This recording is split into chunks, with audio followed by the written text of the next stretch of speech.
Our next guest is brought to you by the Arnold Palmer designed Whistler Golf Club. Countdown to opening day on May 10th. You can follow their progress and check out the Bears at Whistler Golf on social. Club reminding organizers of groups of 12 or more, lock in those tee times for 2024. The prime time's filling up fast.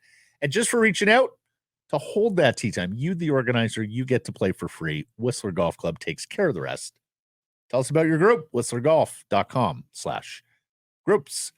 Joining us now, NHL Insider from the Frankly Speaking podcast and the Daily Faceoff. It is Mr. Frank Seravalli back here on Sekeres and Price. How are you? I am good. Sliding into the weekend faster than a Bryson DeChambeau drive. So let's go. Who would have thought that, like, generally, and I think you had a slower end of March, the insider business slows down a little bit post-trade deadline. But my goodness, you have been a newsy boy this week, Mr. Seravalli. There's been lots going on. Doesn't really ever sleep. I always say, like, man, I can't wait to just kick my feet up and put the phone down for a little bit, and it just never materializes. Well, Alex Morello and the Coyotes certainly helped out in that regard. First of all, he got his week off after trade deadline. Okay. Yeah, I know. Yeah. So that's how you get in the insider business there. Yeah, I'm not bitching. I'm just saying. No, exactly. Let's get to Arizona in a second because I do want to talk Oilers Canucks with you. Okay. We're asking our poll question: are the Canucks a better team than the Oilers? What says you? My answer would be no. I don't think the Oilers are head and shoulders better. I don't think it's a totally obvious question. But I do think that the way the Oilers have played since November 13th, they're head and shoulders above everyone else in the league. The gap in points percentage between the Oilers and the second place team is enormous. So the Canucks have been scratching and clawing in these last 2 months. So yeah, I'd say since February. And it's been in fits and starts. And to be fair, like, the Oilers have not been absolute world beaters over this last 6 weeks. But I'd say which team has a better chance to make it to the Western Conference Final? My answer would be Edmonton. Yep, and I don't think you're alone. And frankly, I think Canucks Nation is coming to grips with that more and more on a daily basis. I think the proper term is Canucks Army. Right. So the Canucks. Yeah. But it's funny, like, in your mind's eye, you look at that forward group and you'd be like, that's way better forward group than the Vancouver Canucks. And then you dig in, you find out like a week and a half ago, Evander Kane broke a 22-game goalless drought. Like that, I think in concept, Canucks fans would love to drop a guy like Evander Kane into their lineup and give them a better winger option. But I mean, they've had some struggles and some, like, there's Draisaitl, McDavid, and Hyman have been ridiculous. I'm glad you brought up the Vancouver boy, because I think he's absolutely Edmonton's X factor in this playoff run. Yeah. 2 years ago, he was money. 100%. He was unbelievable for Edmonton in the postseason. Last year, he was hurt. And this year, he has really struggled. And I feel like that team, you can't let it get thin in a hurry, in the sense that, look, last year in the playoffs, I believe the reason they lost to Vegas in the second round is because Hyman and Kane were hurt. You take two of your wings away and you become a helicopter team, all center, no wings. And that is difficult. I think they need more from him. I don't think that's, I'm not breaking news there.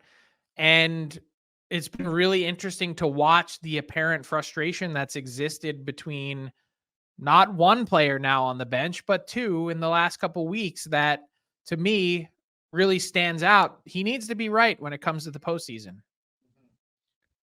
If I'm not mistaken, that series was really even last year. Yes. That series was 2-2 last year in Game 5, and Edmonton had a 2-1 lead to start the second period. Vegas scored 3 goals in a minute and a half, and that was it. Game, set, match for the Golden Knights. But you're quite right. I think Evander Kane is absolutely the X factor.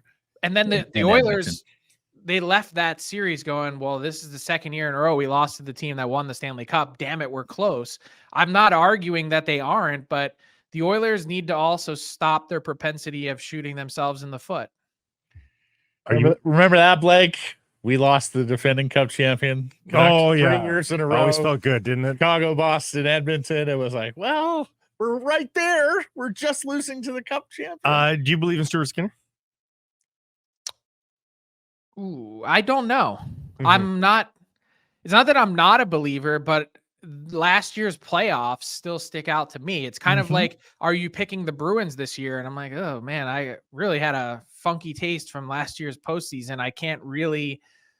They're not my pick in the East. So Stuart Skinner has some work to do to right that ship, but he's eminently capable. We've been talking this week about whether winning the division matters for the Vancouver Canucks. Do you think Nashville is that much easier an opponent than what they could otherwise draw? Because that's the only pathway to Nashville. Do you see any intangible benefit to the Vancouver Canucks winning the division beyond home ice in the second round? I do see an intangible benefit. What I would say is you want to go in feeling good about yourself and your game. And in order for the Canucks to do that, they're probably likely going to need to win a couple games here in the last week to accomplish that. That's one thing. Two, I would say, yes, there is a clear advantage to me to avoid either Vegas or LA. That's pretty significant. It'll be grueling and taxing due to the travel, and also highlights the stupidity of me to this current playoff format, which is not that it's not 1-8, but if you do have 4-4 from the West going in, why on earth would you have a crossover when you could just have it be in division with rivals?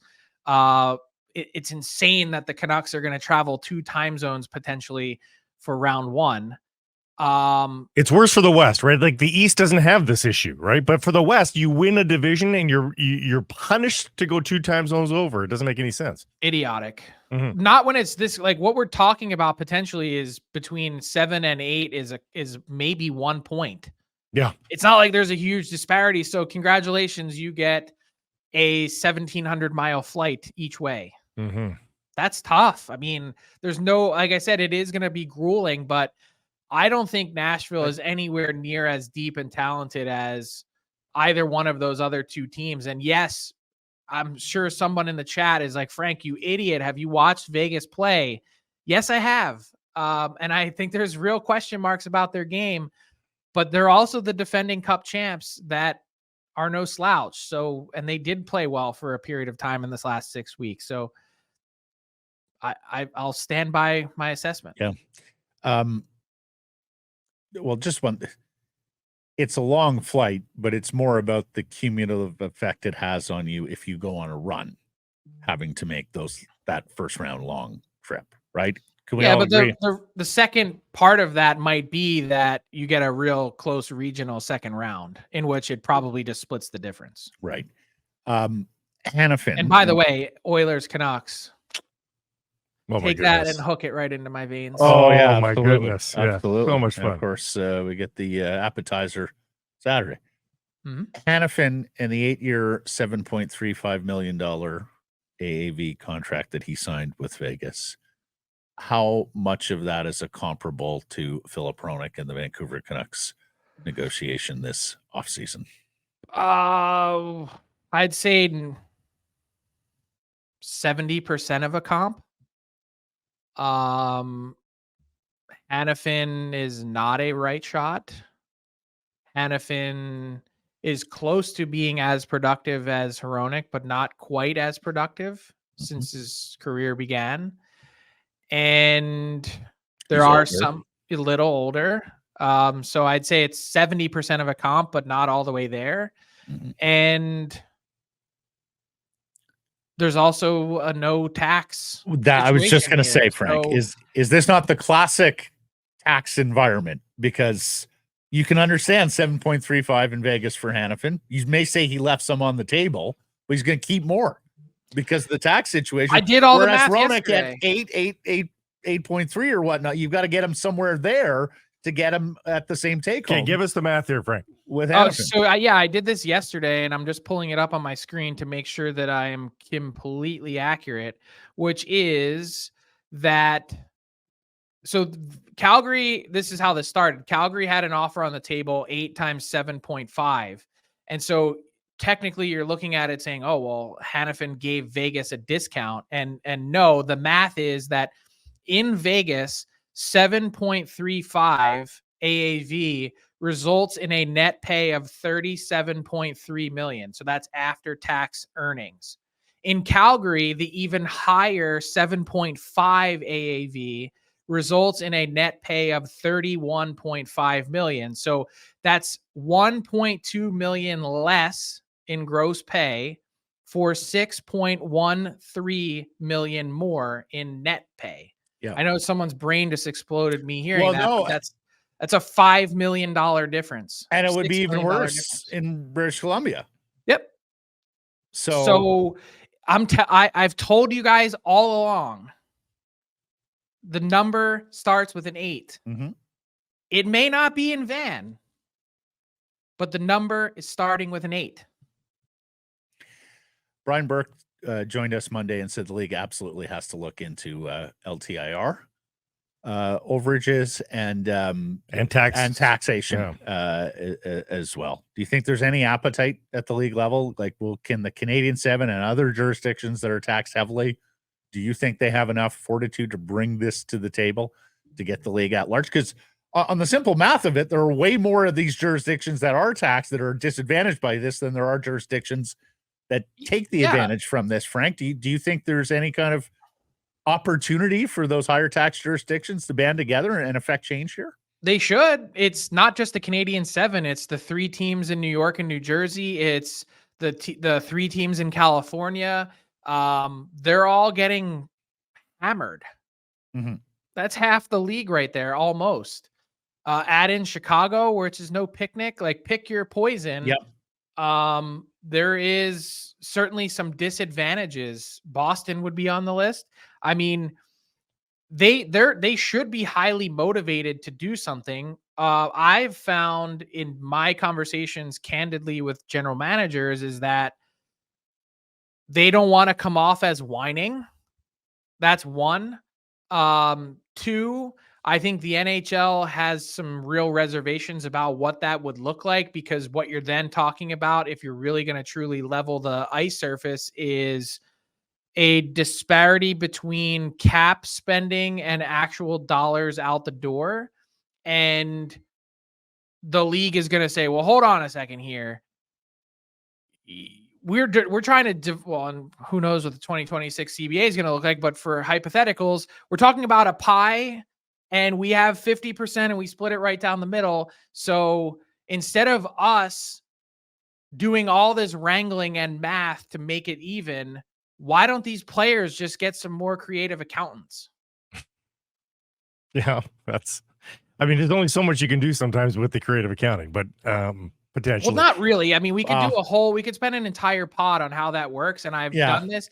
There are ways, especially for foreign players, to park their money in Canada, have the government hold on to it, and then leave Canada and not be able to come back for a period of time and get that money back and basically receive all the same tax benefits that you would in the US. Yeah. There's complicated ways to do it. John Tavares and his filing. That's right. I was just going to say, so if the league has a stomach for more NHL player versus Canada Revenue Agency headlines, then they're basically saying good luck. Go do it on your own. Like, it's not our problem. Mm-hmm. Let's move on. Do you think the Canucks will be interested at all in Casey DeSmith in the offseason? Do you think that those two sides will come together again based on what we've seen here in the last month, both good and questionable, I think? Yeah, I think good and questionable is a fair way to frame it. I would say they should, because one of the key things is trust. And I think it's clear that management and probably Rick Tocchet trust DeSmith. That's half the battle. 2, by all accounts, DeSmith and Thatcher Demko have had a real nice relationship. They didn't know each other prior to DeSmith landing in Van, they're represented by the same agents, and their wives have become friends. They've become buddies. Their kids are the same age. It just kind of fits. And that makes sense to me. And I also don't think he's going to cost you an arm and a leg, but to my knowledge, the Canucks have not engaged in talks yet on that. I know you heard Demko yesterday saying that he's been targeting Calgary all along. Would you be surprised? Like, he was really hammering that point home that they're targeting the Calgary game. Is tomorrow a non-starter for you versus the Oilers?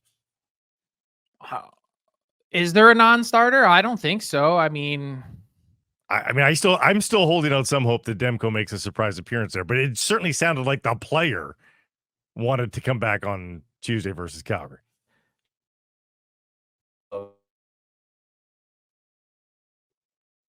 It's his body, it's his comfort level and confidence, and nothing is more important ahead of a playoff run than that. I do think that if you injected some truth serum into Thatcher Demko, what he would tell you is, and as you guys know, a man of very few words when it comes to a microphone in front of him, I think he would tell you that Ian Clark and the Canucks are workers. They grind you to a stump.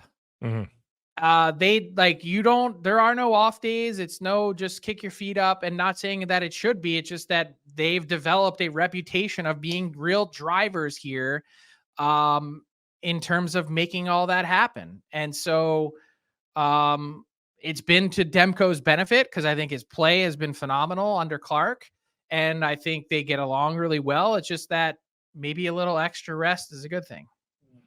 Mark Stone has been cleared to practice with the Vegas Golden Knights, non-contact, starting today. Are we seeing him in game one?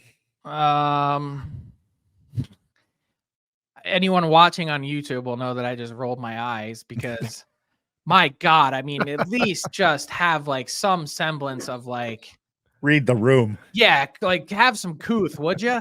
Yeah. They did this last year, for God's sakes. I've been one of their most ardent defenders, basically saying this Stone injury is so legit. But does anyone remember the social media video that they posted last year? It was the exact same time frame, 1 week before the playoffs began. It was like, here's Mark Stone coming out of the clouds, out of our locker room and onto the ice for practice. And it's like, holy sweet God, you are playing up every single thing that everyone has said about you all along, which is that you are fudging the system. Yep. And I've said all along that I think the Stone will come back in the playoffs. I still think round one is a bit of a long shot, but if Stone is in the lineup, not for game one, but at any point in round one, teams will absolutely be screaming bloody freaking murder. Go Blues, go. And Blues, go. I'll have a right too. Lastly, Frank, what's this story about the Coyotes and hotel rooms or hotels on the road? God. Did they pay their bills a couple nights ago in Vancouver? So hold on a second. There is precedent here. I sadly spent 6 months of my life covering the bankruptcy of the Ottawa Senators, and that came up as an issue. Unpaid bills on the road at hospitals and hotels. What's up with Arizona and hotels on the road?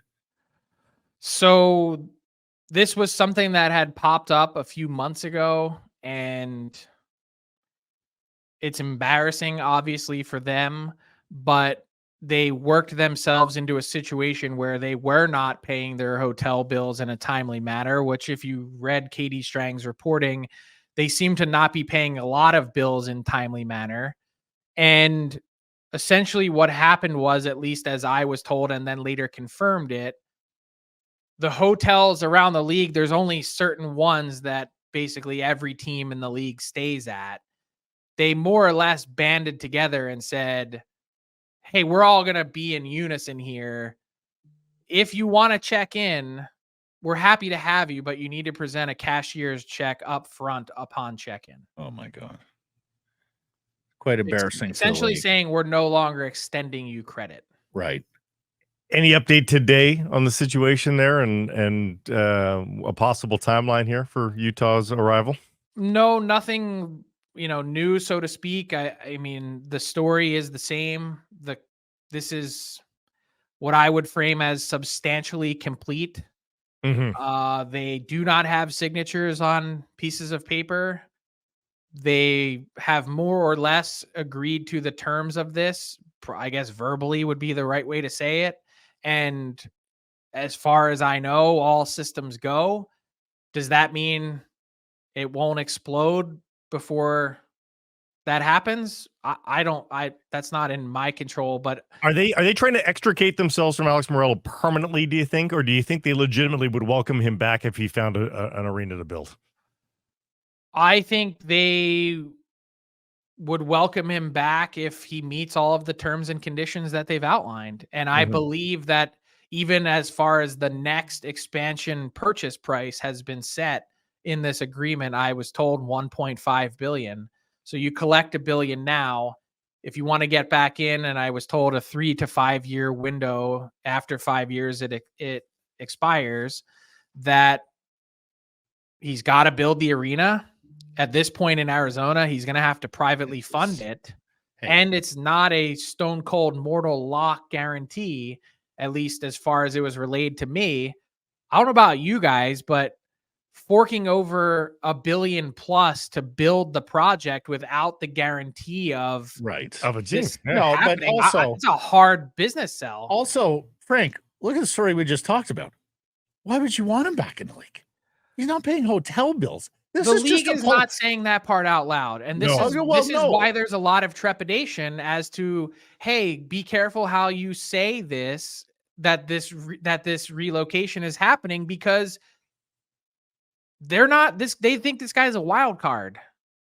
They're not certain that at some point prior to the actual signing that he doesn't just say, you know what, screw you, I'm keeping my team and I'll see you in court. Exactly. They're trying to fashion a polite way to get rid of him, but also a clean break here, as opposed to how messy. But that's what I mean. Do they want to just extricate themselves permanently from this Of course they do, Blake. He's not paying his hotel bills on the road. They're not going to say that, and they're not going to say that. But of course they want him out.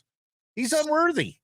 So everyone ripped me, I guess, for my language that I used when tweeting about this deal, saying, look at this guy, it's not, you're way ahead of the actual what's happening and blah, blah, whatever people tried to pick through my reporting. I said, and I framed and phrased the words that I used very carefully. They've made significant and substantial progress. It's meaningful, but it's not done yet. And that's not surprising given where we are in the middle of a season. So great stuff, Frank. Continued great reporting on that file, because needless to say, that one is moving quickly here over the next 8 weeks or so. Appreciate this. We'll catch up next week. Thanks, guys. Hey, everybody. If you're enjoying what you're seeing here, then follow along with Sekeres and Price on YouTube. I promise more content coming. The kids call it subscribe on YouTube. Well, how about liking it? Do that as well. Smash it right now.